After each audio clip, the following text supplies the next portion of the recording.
দিকে দাঁড়িয়ে আছে। প্রতিটি কথা থেকে আপনি দেখবেন একটা একটা করে শিক্ষা আমি নিয়ে আসবো ইনশাআল্লাহ। চারিদিকে ওরা দাঁড়িয়ে আছে মুহাম্মদ রাসূলুল্লাহ।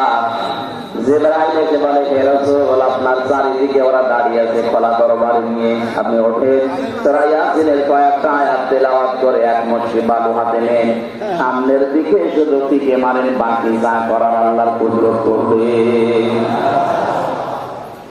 নবীজি সূরা ইয়াসিনের আয়াত তেলাওয়াত করলেন, ইন্না জাআলনা ফি আ'নাকিহিম আগলালান ফাহিয়াল আযকানি ফাহুম মুকমাহুন ওয়া জাআলনা মিন বাইনি আইদিহিম সাদ্দাও ওয়া মিন খালফিহিম সাদ্দান ফাআগশাইনাহুম ফাহুম লা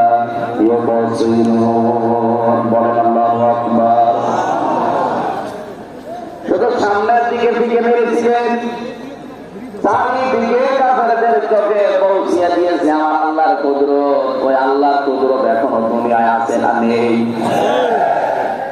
নবীজি নিজের জামাই হযরত আলীকে ডাক দিলেন, বললেন, এই যে টোকলা বাঁধা আছে ছোট ছোট করে, যারা আমাকে হত্যার জন্য এসেছে, ওদের এই টোকলাগুলো আমানত।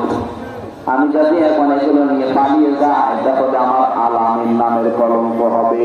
ওর নামের আরো ওরা আমাকে আলামিন নাম দিয়েছে আর সাদিক নাম দিয়েছে। এখন যদি এগুলো নিয়ে আমি পালিয়ে চলে যাই রাতের আধারে, আমার আলামিন নামের কলঙ্ক হয়ে যাবে। সুতরাং তুমি আমার বিছানার উপরে আমার চাদর গায়ে দিয়ে মোড়া দিয়ে শুয়ে পড়ো, বাকি যা করা আমি তোমার বলি। চাদরটার সামনের দিকে একদম মুখ দিয়ে রাখবা, পা দিয়ে পেছনে আটকিয়ে রাখবা। 3 দিন পরে মদিনায় আমার সাথে দেখা করবা। আর এখানে যে কয়েকটা টোকলা আছে প্রত্যেকের নাম লেখা আছে, ঠিকানা দেওয়া আছে। সকালবেলা তারপর বাড়িতে গিয়ে পৌঁছিয়ে দিয়ে আসবা। কয়েকটা কথা বলেছিলেন নবীজি তাকে।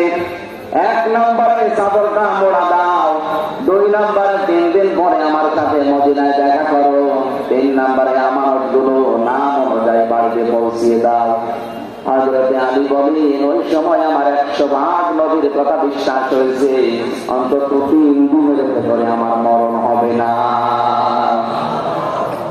3 দিনের ভেতরে যদি আমি মরে যাই, তাহলে নবীর কথা মিথ্যা হয়ে যাবে, আর আল্লাহ পাক নবীকে মিথ্যাবাদী বানাবেন। সুতরাং 3 দিন আমার আর চিন্তা নেই।